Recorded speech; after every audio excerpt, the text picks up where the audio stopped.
Good afternoon, everybody.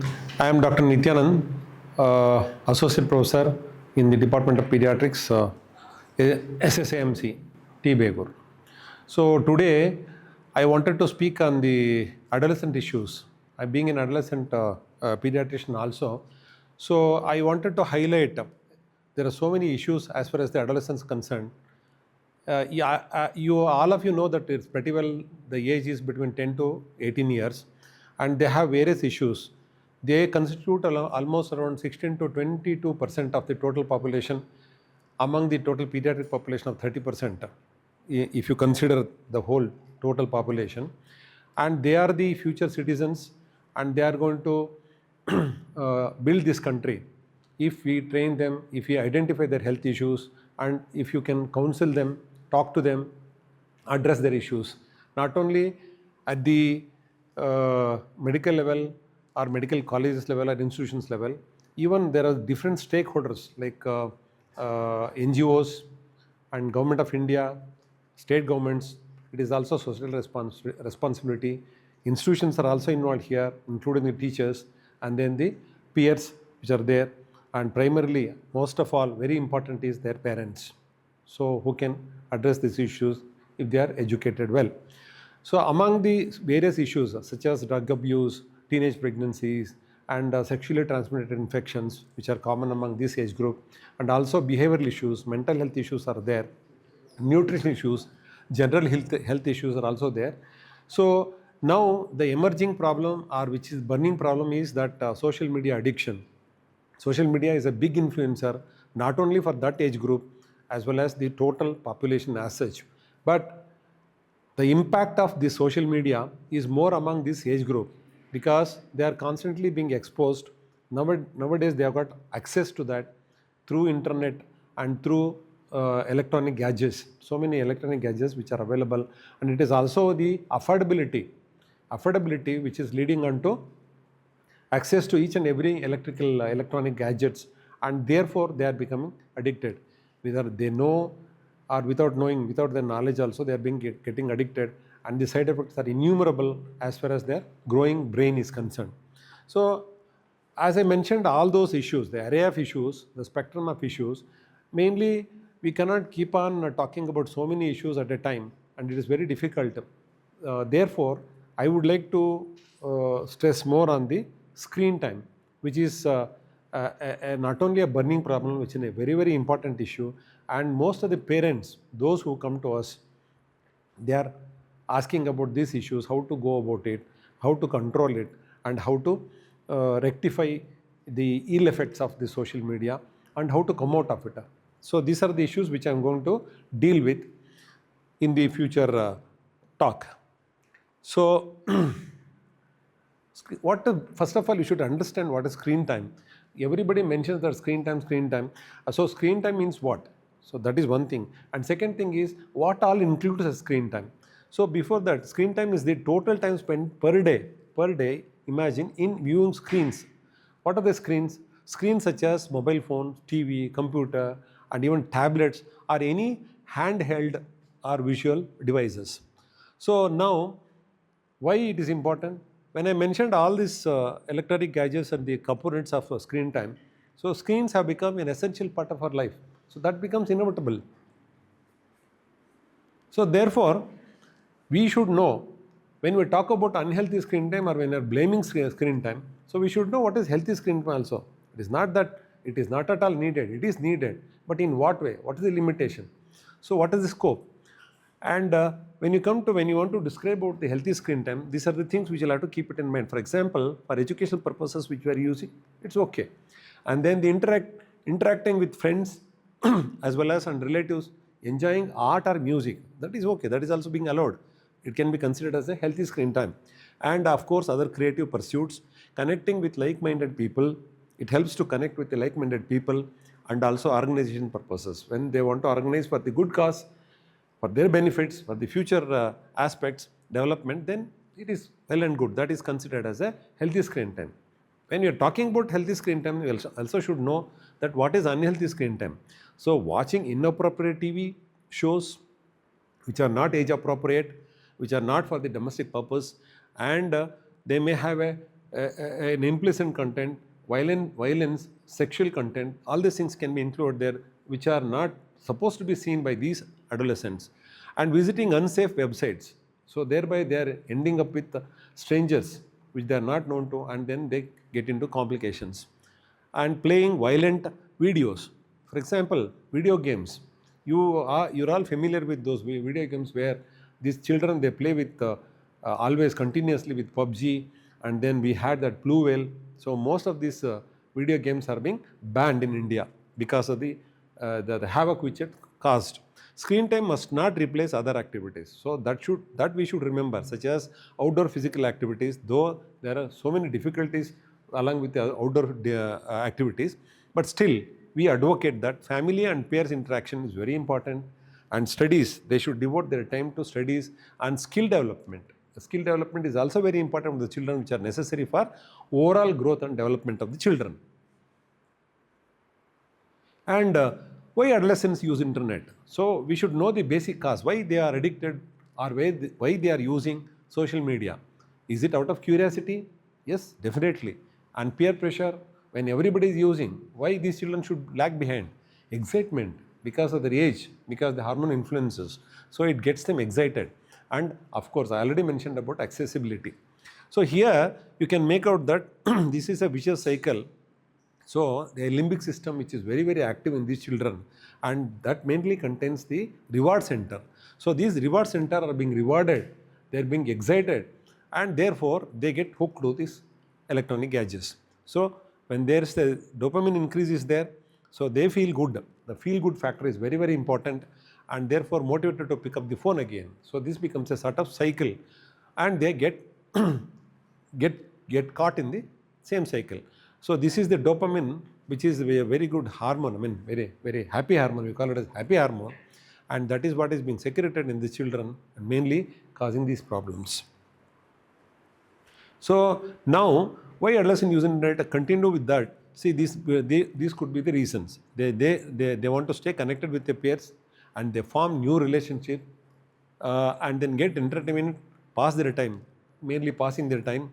Watch video including pornography. That is another disadvantage of this. And find, create or share interesting content. See, the red ones, they indicate the positive things. The green ones, they are also depicting this watch video, pornography and other things are very bad. So pursue their interest and meet like-minded individuals that helps them. Pay online. They want to play online games for education purposes. Stay updated. Make digital transactions. And digital transactions is becoming a very big way. And India is the leading country as far as digital transactions are concerned. And of course, where they cannot face, when they face physically present, they may not be able to express so many things which they can express freely through this media. So, which is better? This is a big controversy which is going on, and we are having these issues. We had these issues, and this became major subject for controversy during COVID times.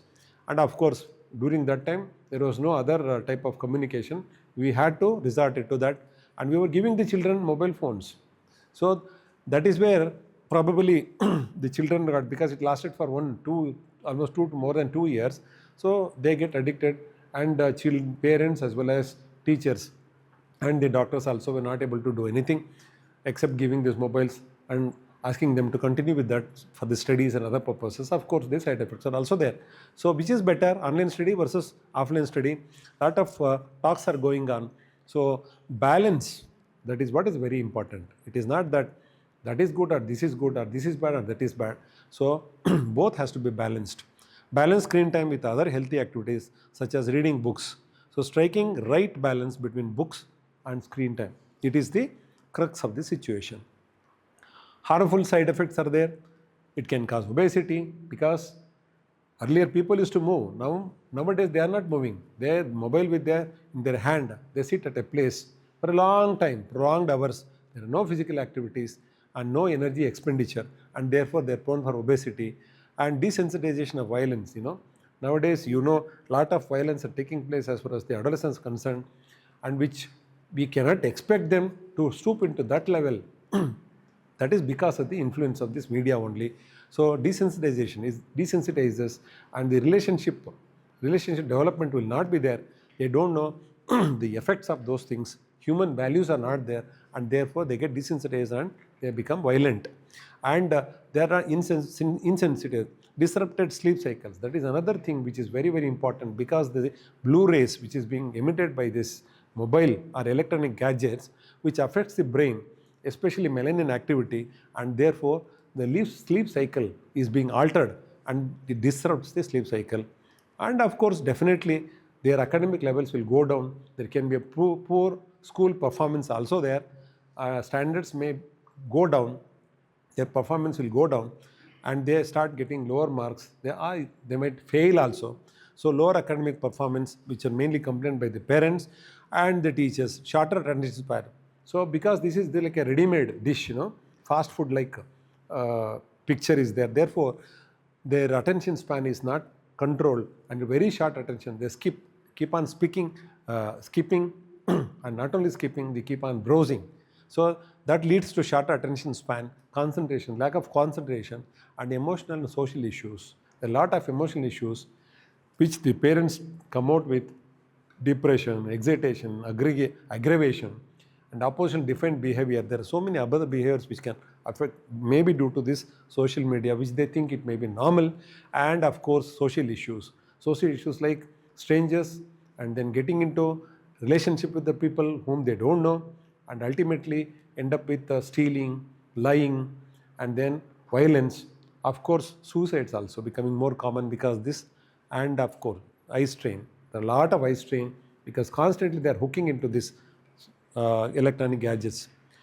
So screen time recommendation. So when we talk about so many things, the negative things and the effects, side effects of the social media, we also should know what is being recommended.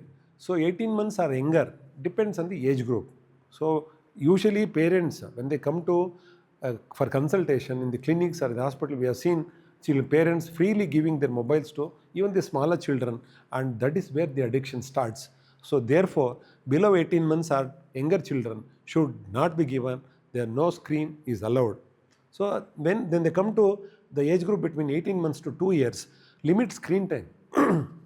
It is not that you are not going to give them, but at the same time, you will have to limit screen time to avoid solo use. So independently, they are not supposed to handle. Choose high quality education programs and watch with kids to ensure. You should also watch what they are watching, and therefore you can limit 2 to 5 years. Of course, limit screen time again continue, mainly 1 hour, not more than an hour a day. Parents should watch as well as to ensure understanding and application to their world, what they are watching, how they are coming out, all those things you should know. Suppose if the child is 6 or more years, place consistent limits on the time spent and types of media. You'll have to choose. Don't let screen time affect sleep, exercise, or other activities. Set family media free times. So always, any house for that matter, there should be a media free time, and that is exclusively for physical contact, and that should be ensured. Like meals time is not a screen time, definitely not screen time. And driving, never, you should not allow. And media free zones, there should be media free zones in the house. For example, in the bedroom, you're not supposed to allow. Limit, restrict, continue discussing online citizenship, safety, including treating with others with respect online and offline. So that ensures moral values in those children, and the effects also they come to know effectively. The permissible age of use of various platforms. These are the social media platforms which are available, which they are hooked into, and everybody are familiar with this. So for example, Facebook, Twitter, Snapchat, Instagram, and Google+. So these are the things. It's only the minimum age which is recommended for this platforms is 13 years. For as WhatsApp is concerned, 16 years. Imagine we are giving for 14 years, 13 years, 10 years also. YouTube, it is up to 18 years. 13 to 18 years requires parental permission. Between that age group, they need permission to use YouTube. And PUBG. So video games, of course, it's being banned now. There are only restricted video games which are available. So, and 18 years. PUBG is 18 years. And for 13 to 18 years, restricted playtime less than 13 years and need parental permission. Clash of Clans. This is another video game where above 13 years are being allowed. So pros and cons of kids begin on social media. So these are the pros: connection and communication. I already mentioned about it. Creativity and for self-expression. It can be used education opportunities, future career benefits, and up to date with the latest information. What are the consequences or cons? For example, online safety risks. There are always associated with online safety risks. We are hearing, we are viewing, we are observing also in the newspaper and print media that so many kids are getting into complications and dangers and unnecessary litigations and problems also. Emotional and mental health implications. We should tell them, explain them what are the emotional and mental health implications and consequences. Addiction. The addiction, we have so many parents coming to us with that children are getting addicted to this social media. So they say that they keep on messaging, they keep on reading messages, they keep on looking at the WhatsApp messages and all those things. That is the side effect. Addiction. Problem, distraction. It distracts the concentration, lack of sensitivity. So all these things, peer pressure. Many times they use because the peer pressure. The other children are using costly mobile they are using. So these people also, if they are not able to afford also, they want to get it. And this leads to a lot of clashes in the family with the parents. And there's misinformation.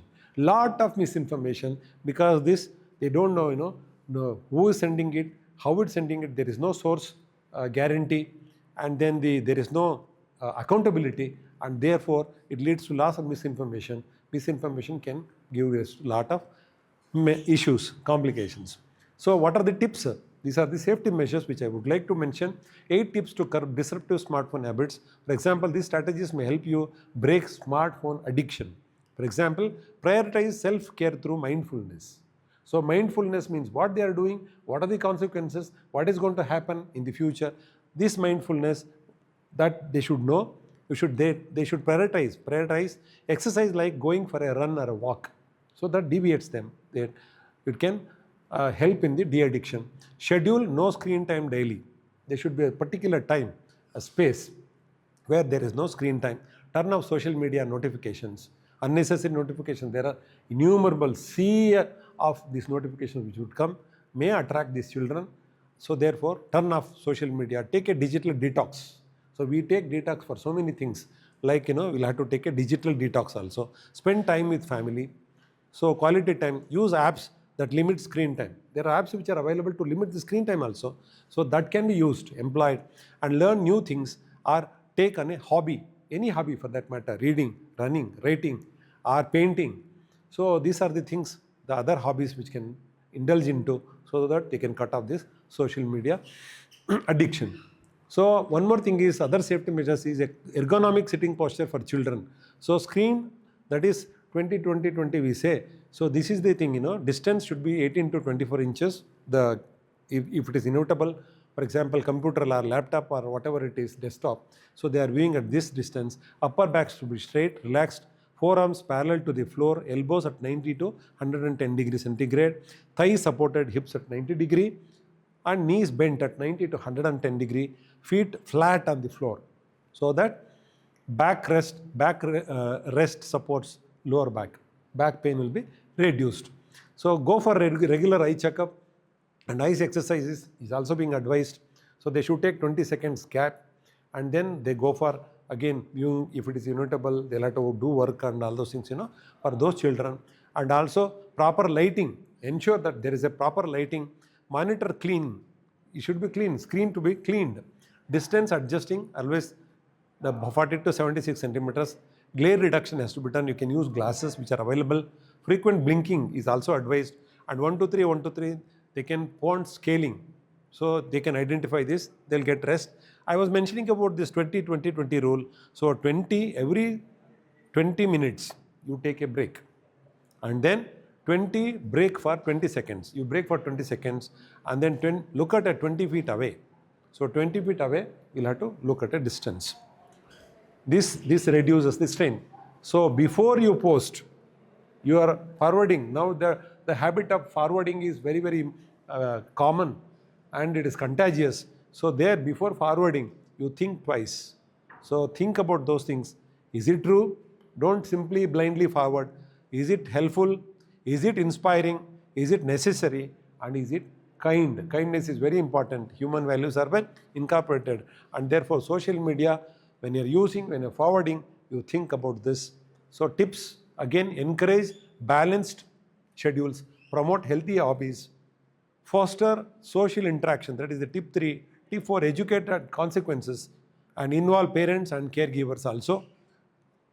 So with this, I think I have given enough information as far as the social media is concerned.